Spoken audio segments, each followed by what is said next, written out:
Hammaga assalomu alaykum. Bugun sizlar bilan shunaqa mashinani ko'rib chiqamiz. Aito M7 bo'ladi. Bu mashinani ko'pchilik lila bilan solishtirishadi. Men o'zim solishtirishni yomon ko'raman. Lekin bu mashina o'ziga Xitoyda juda ham brendi kuchli va bilasizlar, men har doim narxini boshida aytaman.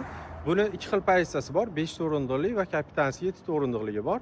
Narxi 31 mingga 34 ming. Bunaqa narxga bunaqa funksiyali mashina topa olmaysizlar. Chunki bu 4 matika bo'ladi, 4 ta ballon tortadi. 360 kameralar hamma yoqda bor. 6 ta oldida park tronikalari bor. Eng qiziq joyi salonda bo'ladi. Даже eshiklarida ham mana. Eshiklarda prisoska, o'zini zavodskiy paruklari ham bor. Ichini ochadigan bo'lsak, ko'rasizlar. Vashcha boshqacha ishlangan. Eng qiziq joyi mana bu yoqda bo'ladi. Orqasi kapitansiga yotqizib qo'yib bemalol olib ketsangiz bo'ladi.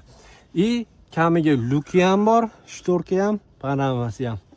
Xo'p, monitorlari, displeysi bu yoqda 10 dyumli, bu yoqda 16 dyumli monitorlari bor. Hamma narsani o'shdan boshqarsangiz bo'ladi. Kimga o'rtoqlar shu mashina qiziq bo'ladigan bo'lsa, pastda raqam qoldiraman. Kelib test drive qilib ko'rsanglar ham bo'ladi.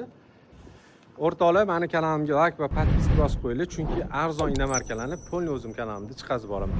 Hammaga rahmat, sog' bo'linglar.